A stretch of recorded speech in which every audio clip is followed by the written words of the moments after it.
हाय लोगोफोर चेरापुन्जी ब्लगनि 3rd एपिसोडआव नोंथांमोनखौ बरायबाय आसा खालामो बयबो मोजाङैनो दङ।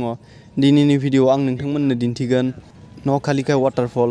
जि वाटारफला जोंनि इन्डियानि बयनिख्रुइबो गोजौनिफ्राय गोलैनाय वाटारफल ओमफ्राय आरो थांख्रां पार्क आरो लोगोसे केनड्रेम वाटारफल।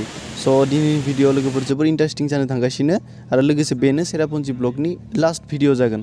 स' भिडिअखौ नोंथांमोना जोबजासिम नायलांबाय थादो। थौदो बिदिब्ला भिडिअखौ स्टार्ट खालामनोसै।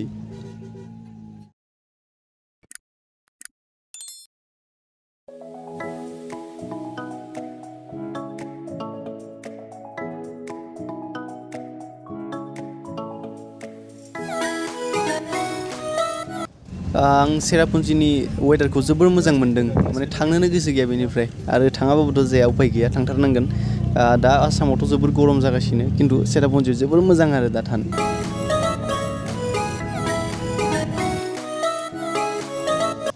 लोगोफोर जायगाखौ नाय, जायगाखौ वाव जोबोर मोजां। वाट आ प्लेस, नायबा माने नायबाय थानो लुगैयो आरो जोबोर मोजां। बेखौ आं काट खालामा लोगोफोर, आंथ' भिडिअखौ बारा माने गोलावसिम लाखिया आरो बर मोनगोन होननानै काट खालामो आरो थाब थाब, खिन्थु आं बेखौ आनकाट लाखिगोन, एसे गोलावैनो लाखिगोन। लोगोफोर नाय, वेदारखौ नाय, वाव जोबोर मोजां। सोर थांनो लुगैनो बेनिफ्राय लोगोफोर, थांनोथ' बाखागोन, थेवब्लाबो उपाय गैया। लोगोफोर नायलांबाय थादो। न'खालिखाय वाटारफलनि गेटखौ मोनबाय, बेयाव टिकेट लानांसिगोन, लानानै जों हाबलांनोसै। आरो अखाथ' हाबाय थादों दा, नायनोसै नुहैगोन ना नुहैला, एसे नेथ'नांगोन जोङो।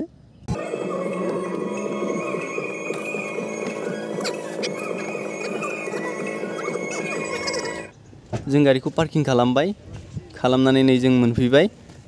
मोनफैनानै नै अखाथ' हागासिनो नालाय जों दा नुथ'नाय नङा, थेवब्लाबो नायहरनोसै नुगोन ना नुवा। ओमफ्राय दसे नेथ'नांगोन जों बोथोरा स्रां जानायसिम। नै जोमै खोबजोबगासिनो।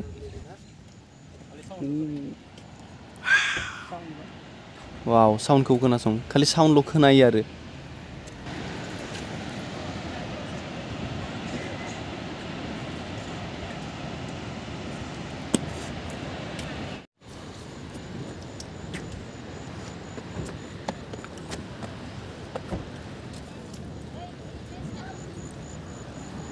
अन्थाइबो गोलैफादों नामा? खाफाल गाज्रि, न'खालिखाय फल नायनो होनना फैदोंमोन, जेबोखौनो नुहुरा, अखाल'सो हागासिनो।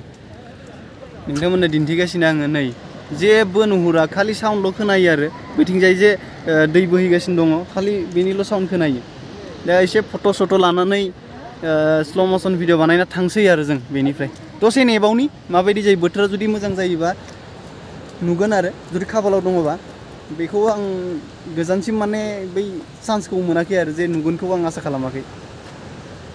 जोंना नै आदायाबो ब्लगार, टपि गाननाया नै आदाया एसे ब्लग बानायदों बिथाङाबो, खिन्थु मोथो बुङो आरो।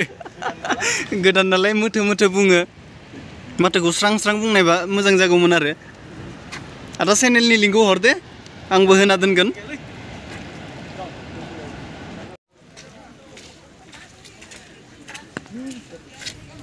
न'खालिखाय वाटारफल नायनो फैब्ला नोंथांमोना मोननैसो गला नुगोन बेयाव। ओमफ्राय नोंथांमोना जुदि सिन महरै माबाफोर लांनो गोसो दङब्ला लांजागोन आरो बेनिफ्राय बायनानै। आरो खेबसेबाव साउन्डखौनो खोनासंनानै फिल खालामदो आरो, मानोना नुहुरनायाथ' जेबो नुहुरखायानोखा, साउन्डखौनो खोनासंना फिलखौ लानांसिगोन आरो।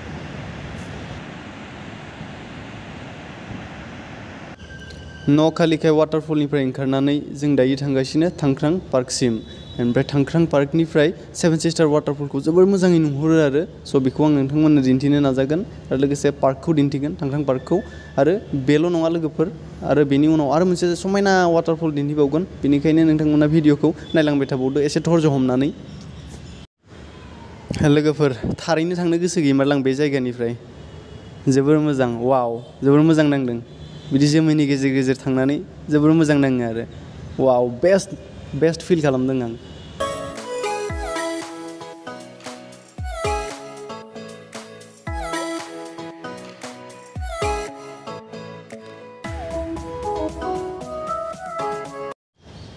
थांख्रां पार्कआ चेरापुन्जीनिफ्राय 7 किल'मिटार्स गोजानाव जायो आरो। जों दायो थांगासिनो आरो नै लोगोफोर माने हरखाबैनो वेदारा चेन्ज जाबाय, माने क्लाइमेटआ चेन्ज। आरो थांख्रां पार्कआव नायनोसै बेयावबा माबायदि, जोमैयासो खोबना दङ ना स्रां। थुदो लोगोफोर।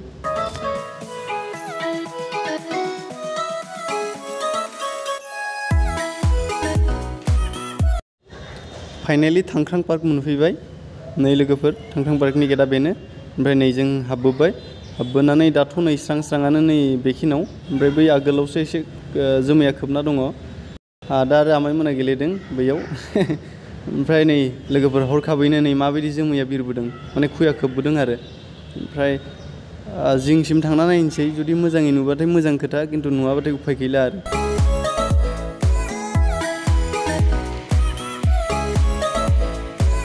बेनिफ्राय सेभेन सिस्टार वाटारफलखौ जोबोर मोजाङै नुहुरोमोन आरो खिन्थु एकदम खाफालानो गाज्रि सेम घटना बै नखालिखाय वाटारफलाव जेरैमोन बेयावबो बिदिनो नै जोंल' नङा नै बिथांमोननाबो खाफाल गाज्रि 1 hour later जोंनि दिनैनि लास्ट डेस्टिनेसन केनड्रेम वाटारफलसिम थांगासिनो जुदि केनड्रेम वाटारफलावबो जुदि सेम घटना माने बिदि जुदि जोमैयानो साबग्लोबजोबना थायो थेवब्लाबो आफस'स गैया लोगोफोर नायलांथारगोन आंबो नायलांगोन आरो लोगोसे नोंथांमोननोबो दिन्थिनो आं नाजाथारगोन 1 घन्टा 2 घन्टा 3 घन्टा जेसेबांखि नाङा मानो नायलांथारगोन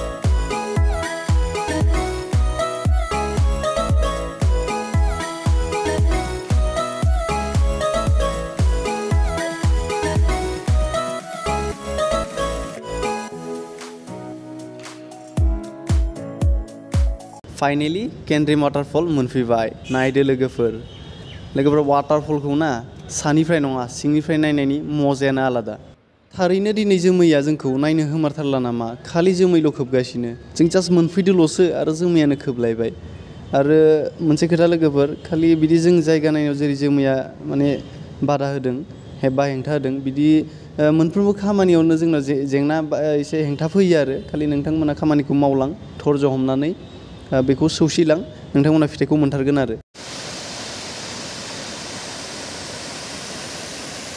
शुटिं जागासिनो एसे नायना लादो आरो जों वाटारफलखौ एसे खाथिनिफ्राय नायनो फैदों वाटारफलखौ खाथिनिफ्राय नुनानै आरो शुटिं खालामनाय नुनानै आं बांसिन गोजोननाय मोन्दों आरो आं मोजां मोनसिनदों ओमफ्राय बेथ' नङा बेथ' एसे फिसाबावसो वाटारफल आरो मेनाव जों थांगोन मेन पइन्टआव थांगोन ओमफ्राय गोजाननिफ्राय एसे खुया खुया नुनायखाय माने जोमैया खोबना दङ नालाय मोजां नुयैखाय जों खाथिनिफ्राय नायनो फैदों आरो गोजाननिफ्राय थांफिनगोन आरो नायफिनगोन आरो खाथिनिफ्रायबो नायबावगोन लोगोफोर दा जों दङ केनड्रेम वाटारफलाव ओमफ्राय लोगोफोर माने बोथोरा दसेनो चेन्ज जायो दसेनो माने जोमैया फैफिनो ओरैबायदि जादों आरो लोगोफोर आं बेखौनो बुंनो नाजादों दि मेघालयनि बोथोरखौ हमनो हाया आरो हरखाबैनो जोमैया फैयो माने खुयाखोबो हरखाबैनो स्रां जायो खाफाल नांगोन खाफाल नायनो थाखाय नोंथांमोना जुदि दैज्लाङाव फैब्लाबो सेम अबस्था माब्लाबा बिदिनो जोमै खोबनाय मोनगोन आरो जुदि मेसेङाव फैब्लाबो एखे माने मेसेङाव जेरै खुया खोबो नालाय बिदिनो आरो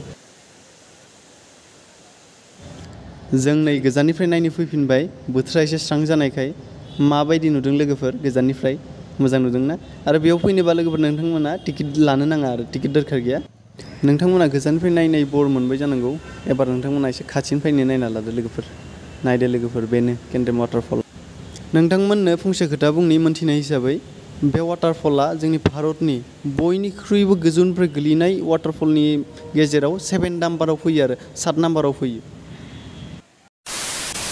लोगोफोर दिनैनि भिडिअ बेखिनियानो आरो आं आसा खालामो चेरापुन्जी ब्लगनि मोनथाम एपिसडखौबो नोंथांमोना इन्जय खालामबाय होननानै आरो जुदि लोगोफोर बे भिडिअखौ नायना मोजां मोनबायब्ला लाइक खालाम आरो भिडिअखौ नायनानै माबायदि मोनखो नोंथांमोना कमेन्ट खालाम जुदि गाज्रि मोनदों थेवब्लाबो कमेन्टआव लिर माबायदि आं इमप्रुभ खालामनो हायो आरो लोगोसे चेनेलखौ साबस्क्राइब खालाम लोगोफोर नोंथांमोना चेनेलखौ साबस्क्राइब खालामबा नोंथांमोननि जेबो थाङा नाथाय आंनि एसे मदद जायो बाय बाय लोगोफोर लोगो मोनलायगोन नेक्स्ट भिडिअआव